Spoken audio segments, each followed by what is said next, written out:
हरे कृष्णा।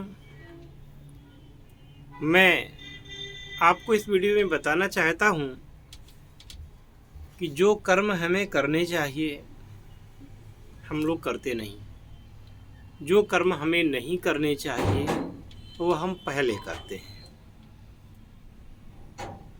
जब रामचंद्र जी ने रावण को मारा तो जनश्रुति है कि रावण घायल पड़ा हुआ था और भगवान श्री राम ने उसको मारा अवश्य था, परंतु भगवान श्री राम आदर भी करते थे, क्योंकि रावण यानी दशानन एक बहुत ही उच्च कोटि के राजनीतिज्ञ भी थे, वेदज्ञ भी थे और रसशास्त्री तो थे ही थे। तो भगवान श्री राम ने लक्ष्मण जी से कहा कि आप जा कर के लंकेश से कुछ गूढ़ ज्ञान ले आइए। लक्ष्मण जी ने पूछा कि भैया रावण से? तो सभी में समदृष्टि रखने वाले भगवान श्री मर्यादा पुरुषोत्तम रामचंद्र जी ने कहा कि हाँ, आप वहां जाएंगे। लक्ष्मण जी जाते हैं और रावण के सिर के पास खड़े होकर के कहते हैं, हे दशानन, आप इस संसार को छोड़कर के जाने वाले हैं, तो मुझे आप कुछ नीति का ज्ञान दीजिए।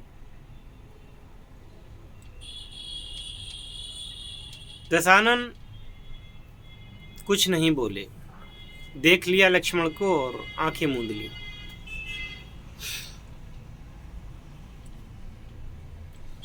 लक्ष्मण जी गए, भैया दशानन तो कुछ बोले नहीं, मेरी ओर देखा और आंखें बंद कर ली।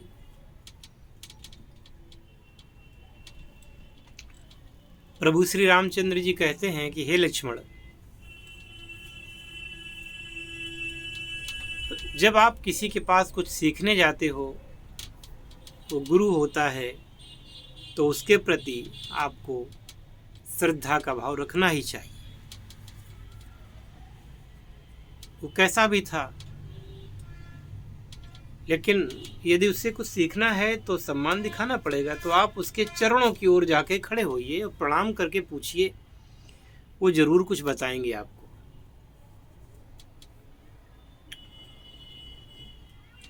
लक्ष्मण जी जाते हैं,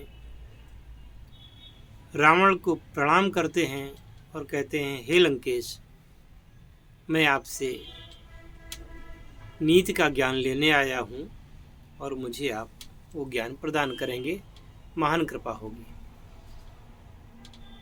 तब लंकेश ने आंखें खोली और स्नेह युक्त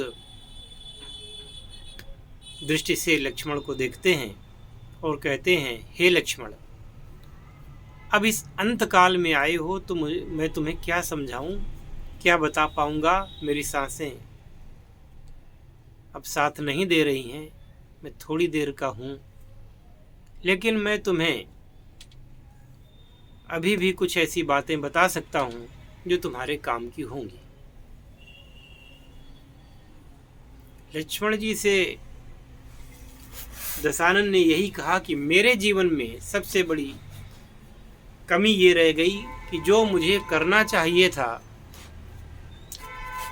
उसको मैं टालता रहा, और जो नहीं करना चाहिए था उसको मैंने किया। परिणाम सामने है। अगर मैं ऐसा नहीं करता तो अभी मैं सैकड़ों वर्ष तक राज करता, मेरा भरा कुटुंब होता। आज न राज रहा, न कुटुंब रहा, और ना ही मैं रहूँगा। तो मैंने सोचा था कि अपने हर कृषक को, हर किसान को मैं एक एक बादल दूंगा, जिससे कि कभी उनके पास अकाल न पड़े। और मैंने ये सोचा था कि अपने हर नागरिक को स्वर्ग जाने वाली सीढ़ी बनवाऊंगा जिससे कि वो स्वर्ग जा सकें। ये तो मैंने नहीं किया और जानकी का हरण मैंने कर लिया, जो कि मुझे नहीं करना चाहिए था। मैं अपने दर्शकों से यही कहना चाहूँगा कि जो आपके लिए सर्वोपरि है पहले उसको करना चाहिए, जो हेय है उसको टालना चाहिए। अभी आपको ये बता रहा हूँ कि आप पारद तंत्र में प्रवीण हो जाएं। आपको पारद तंत्र का ज्ञान होना चाहिए जिससे कि आप इस देश की सेवा कर सकें, अपने परिवार का पालन कर सकें, और इसके लिए जो भी कीमत आपसे लग जाए उसको वहन करने के लिए आपको उद्यत रहना चाहिए। लेकिन मैं देख रहा हूँ कि मेरे द्वारा दी गई रियायतों को भी आप लोग स्वीकार नहीं कर रहे हैं और भटक रहे हैं। कभी आप मेरे पास आ भी जाते हैं तो आपका घमंड, अहंकार और चालाकी, मतलब गुरु के प्रति चालाकी, जिसको कपट की श्रेणी में रखा जाता है, वो भी साथ आ जाती है और आपको यहाँ से लौटना पड़ता है, वो भी खाली हाथ। तो इस प्रकार से आप जैसे हैं वैसे ही रह जाते हैं।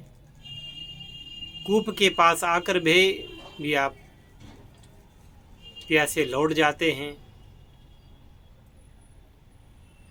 किसी विद्या को गलत कहने के पहले उस विद्या का कुछ अभ्यास तो कर लें। कोरी कोरी बातें करके कैसे आप कह देंगे कि अमुक विद्या गलत है या अमुक आदमी गलत है।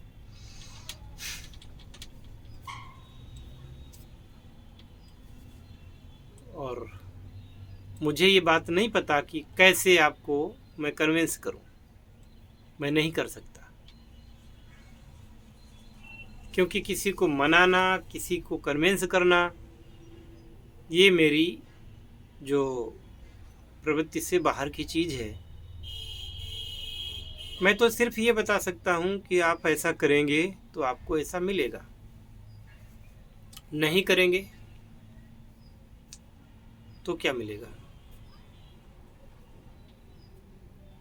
कभी आप कहते हैं कि वो मैंने इतने लाख मंत्र जप कर लिए, मुझे कोई लाभ नहीं मिला, मैंने इतने दिनों तक ध्यान लगाया, मुझे कोई लाभ नहीं मिला, अरे मैंने तो कीमिया के इतने बार प्रयोग किए, मुझे कोई लाभ नहीं मिला। ये कीमिया विद्या ही गलत है।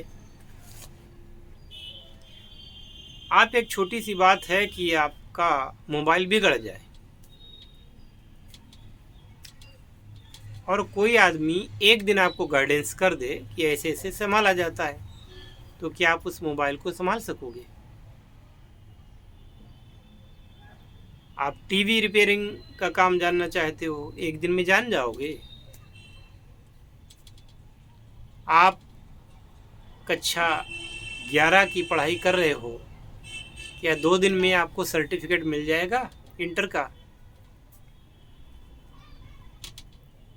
बीए 3 साल का होता है, तो क्या उसको आप 3 महीने में कर पाओगे? नहीं ना। और करत करत अभ्यास से जड़मति होत सुजान, जो गुरु बताते हैं सच बताते हैं, लेकिन आप गलती करते हो। जैसे कि प्रोफेसर तो आपको कॉलेज में सब कुछ पढ़ा देते हैं, उसकी किताबें भी आपके पास में रखी हुई हैं, अब कुंजी भी आपके पास में है, फिर भी आप लोग फेल हो जाते हैं। गलती कहाँ पर है? आपके फेल होने में उस कॉलेज का, उस पाठ्य पुस्तक का, उस कुंजी का, उस प्रोफेसर का कोई दोष नहीं है। आप ढंग से नहीं पढ़ते उसको, आप ढंग से उस कार्य को नहीं करते, इसलिए कहा जाता है यहाँ से कि आप उसको यहाँ आना है और आ करके उस कार्य को करना है। और मेरे पास आकर के करेंगे, सामने करेंगे, कोई ऐसा कारण नहीं कि आप सफल ना हो। और ऐसी बात कहने वाले व्यक्ति की भी बात पर भरोसा नहीं है आपको, तो मैं क्या कह सकता हूँ। आपके पास में एक बहाना होता है, साहब मेरे पास पैसा नहीं। आपके पास एक बहाना होता है, मेरे पास टाइम नहीं है, मैं घर छोड़ के कैसे आ जाऊँ। दुनिया की सर्वोत्तम विद्या चाहते हैं और आपके पास टाइम नहीं है, आपके पास उसके लिए खर्च करने के लिए धन नहीं, उससे होने वाले लाभ के लिए तो आप प्रेरित हो जाते हैं, वाह ऐसा कर लेंगे तो मज़ा आ जाएगा, जीवन आराम से गुजर जाएगा, ये तो सोच लेते हैं। परंतु उसके लिए कुछ करना भी पड़ेगा। कहते ना, कुछ पाने के लिए कुछ खोना पड़ता है। यहाँ खोना नहीं पड़ता है, यहाँ लगाना पड़ता है। ऐसा मान लो, जहाँ आप इन्वेस्ट करते हैं वहीं से तो आपको लाभ की प्राप्ति होती है। इन्वेस्ट ही नहीं करेंगे तो लाभ की प्राप्ति क्या होगी। आप 10 लाख की कार खरीदेंगे, 5 साल बाद कूड़े में चली जाएगी, कूड़े में ही कहेंगे, उसकी वैल्यू चली जाएगी। 15 साल बाद रजिस्ट्रेशन ख़त्म हो जाएगा और 15 साल बाद वो गाड़ी आपको कबाड़ में बेचनी पड़ेगी।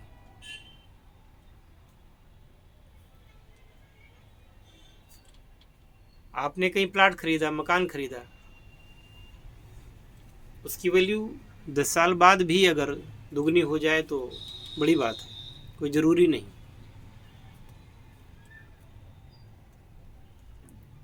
लेकिन अगर ऐसा दिव्य ज्ञान आपके पास आ जाता है तो ये मैं नहीं कहूँगा कि आप क्या होंगे, वो तो आप सोचिए कि आप क्या होंगे। और उस ज्ञान के लिए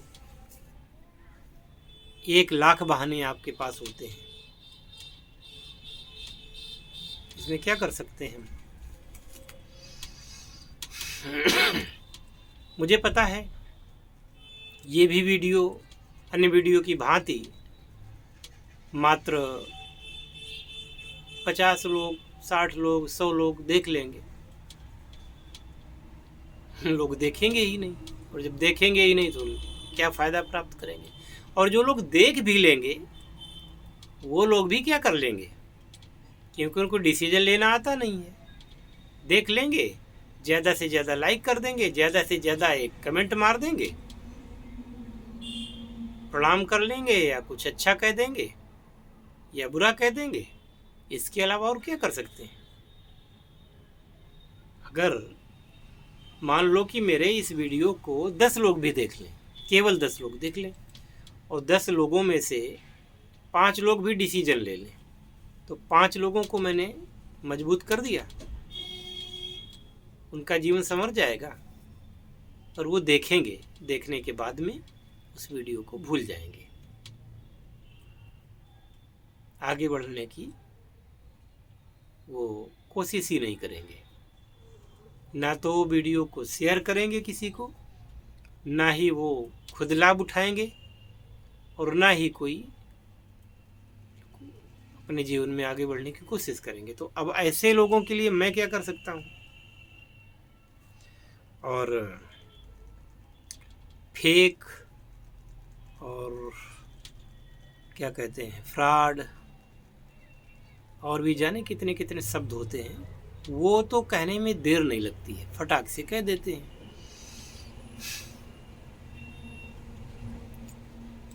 आपको पता है कि मैं अपने वीडियोज में कोई भी विधि, चाहे वो मंत्र की हो, चाहे तंत्र की हो, या किसी प्रकार की विधि क्यों नहीं देता हूँ,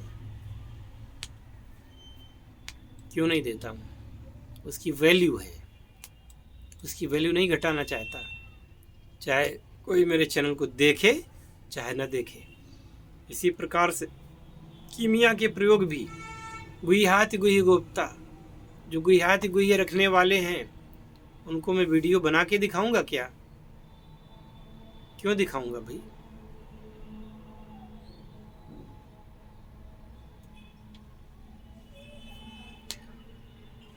वो तो धरोहर हैं, जो उसके अधिकारी होंगे उन्हीं को प्राप्त होंगे।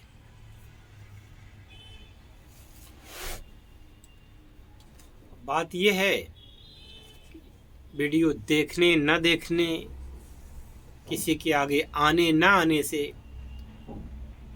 मुझे कोई फर्क नहीं पड़ने वाला है। जो समर्पित होकर के आएंगे उनके प्रति मेरी कोई जवाबदेही मैं सुनिश्चित करता हूँ। जो दूर दूर बने रहेंगे उनके लिए क्या है। पास आने का मतलब ये नहीं है कि वो सशरीर यहाँ आ जाएं। जब मैंने कह रखा है कि मैं वीडियो कॉलिंग से, ऑडियो कॉलिंग से भी उस चीज़ की दीक्षा देता हूँ, बताता हूँ, गाइड करता हूँ, तो बिना आए भी आपका काम घर में ही बैठ कर के हो सकता है। हुआ है लोगों का, तो आपका क्यों नहीं हो सकता। और फिर भी यदि कोई ऐसे अन्यतम ज्ञान से वंचित रह जाए, अपने आप को उसके लिए प्रिपेयर ना कर सके, इसमें मेरा कोई दोष नहीं, ना इस ज्ञान का दोष है। दोष उसके भाग्य का है और किसी का नहीं। जय शिव शंकर, जय भोलेनाथ, हर हर महादेव।